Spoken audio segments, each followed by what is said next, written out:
Imagine a city living in the shadow of fear. Melbourne in the late 1980s and early 1990s was just that. A predator stalked the suburbs, a figure known only as Mr. Cruel. He entered homes, terrorized families, and abducted young girls. The city held its breath, wondering when and where he would strike next. Mr. Cruel's crimes weren't just about the acts themselves, they were about the fear he cultivated. He meticulously planned his attacks, often cutting phone lines and disabling electricity. He wore a mask, his voice disguised, leaving no trace of his identity. This wasn't just about control, it was about creating a chilling spectacle of power. The police were baffled, leads ran cold, the city was on edge and parents lived in a state of constant anxiety. Was their child next? The question hung heavy in the air. The story of Mr. Cruel is a chilling reminder that some mysteries linger, leaving scars on individuals and communities alike. It's a story about the darkness that can lurk beneath the surface of everyday life and the enduring power of unanswered questions. On December 22, 1988, 10-year-old Sharon Wills was asleep in her family's Lower Plenty home. It was a night like any other, until it wasn't. A masked intruder entered her room, a knife glinting in the darkness. He bound and gagged Sharon, whispering threats that sent shivers down her spine. He then took her from her bed, from the safety of her home, into the night. The fear she must have felt is unimaginable. Sharon was driven to an unknown location, a place that would later become central to the Mr. Cruel investigation. There she endured 18 hours of captivity. He abused her, tormented her, but he also fed her, bathed her, and dressed her in new clothes. This peculiar mix of cruelty and almost care was a hallmark of his crimes. Then, just as suddenly as she had been taken, Sharon was released. He drove her back, leaving her near her school. She was found, traumatized but alive. Her story sent shockwaves through the community and beyond. 2 years later, the nightmare returned.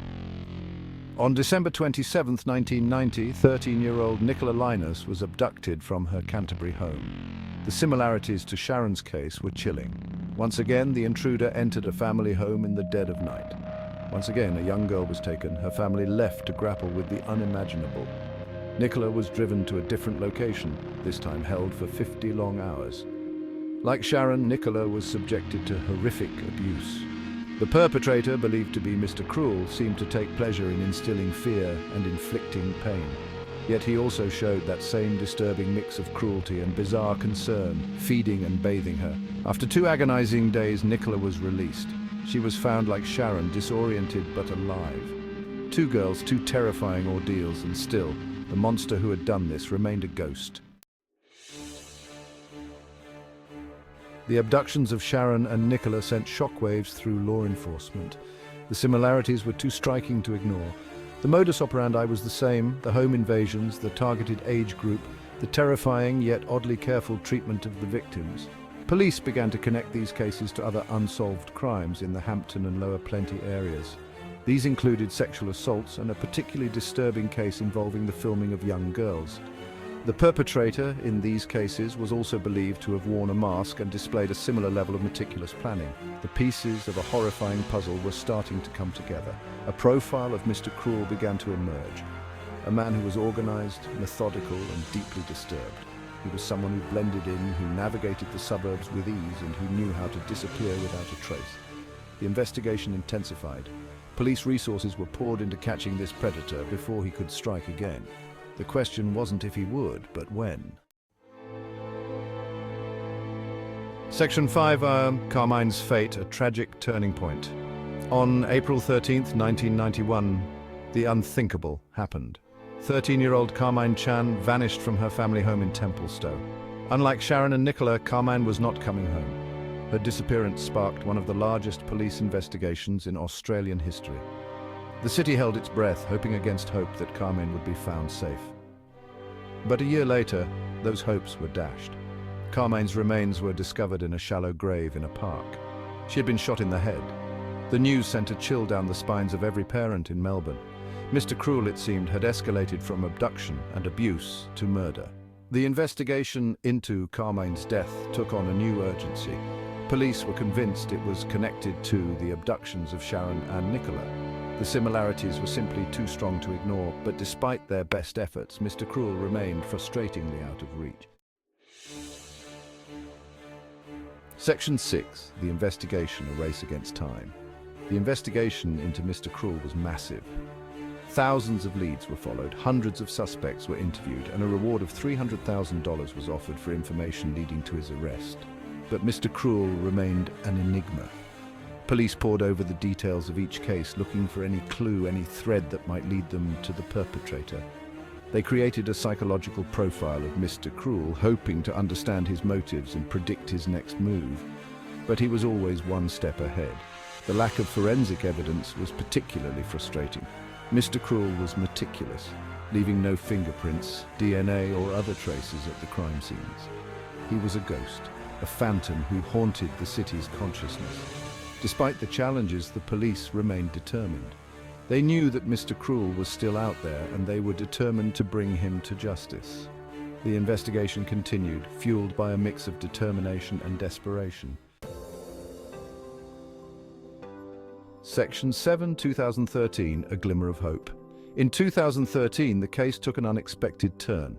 Police announced they were revisiting the investigation, armed with new technology and a fresh perspective. They hoped that advances in DNA analysis might finally unlock the secrets of Mr. Cruel's identity. The focus of this renewed investigation was a series of break-ins that had occurred in the years leading up to Sharon's abduction. Police believed that these break-ins, which targeted young girls, might be the work of Mr. Cruel, and that DNA evidence from these crime scenes might hold the key to finally identifying him. The announcement brought a renewed sense of hope to the victims and their families. Could this be the break they had been waiting for? Could Mr. Cruel finally be unmasked after all these years? The 2013 investigation also led police to re-examine other unsolved crimes from the same era, hoping to find a connection to Mr. Cruel. One case that drew particular attention was the disappearance of 13-year-old Siriakorn Bung Siribun. Bung vanished while walking to school in Baronia, not far from where Carmine Chan had lived. Like the victims of Mr. Cruel, Bung was a young girl who disappeared without a trace. The possibility that her case might be connected sent a chill through the community. However, despite the similarities and the proximity of the cases, no concrete evidence has ever linked Bung's disappearance to Mr. Cruel. Her case, like his, remains unsolved, another chilling reminder of the darkness that can lurk in seemingly ordinary places. Despite the renewed efforts and the advances in forensic technology, the 2013 investigation did not yield the breakthrough that everyone had hoped for. The DNA evidence from the break-ins did not match any profiles in the police database, and no new suspects were identified. The lack of forensic evidence has been one of the most frustrating aspects of the Mr. Cruel case.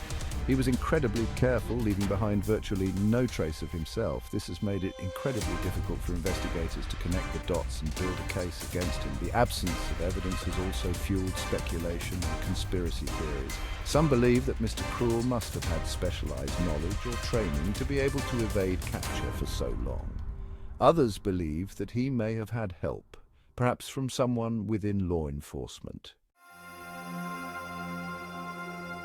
Today, more than 3 decades after his first known crime, Mr. Cruel's identity remains a mystery. The case continues to haunt Melbourne, a chilling reminder that some monsters walk among us, hidden in plain sight. The victims, Sharon, Nicola, and the families of Carmine and Bung still live with the trauma of what happened. They carry the scars of their experiences, forever marked by the shadow of Mr. Cruel. They have shown incredible strength and resilience in the face of unimaginable adversity, but the pain and the unanswered questions linger. The Mr. Cruel case is a testament to the enduring power of mystery. It is a story that continues to captivate and horrify, a reminder that some wounds never truly heal. The lack of closure only amplifies the horror, leaving a community forever looking over its shoulder. The question remains, will we ever know who Mr. Cruel is? Will justice ever be served for the victims and their families? The passage of time makes it increasingly difficult, but not impossible. There is always hope. Advances in DNA technology continue to be made, and it is possible that one day a breakthrough will come. Perhaps a new witness will come forward, or a piece of evidence that was overlooked will suddenly hold the key to unlocking the mystery. Until then, the case of Mr. Cruel remains a chilling reminder of the darkness that can lurk in the shadows, and the importance of never giving up hope for justice. The victims and their families deserve nothing less.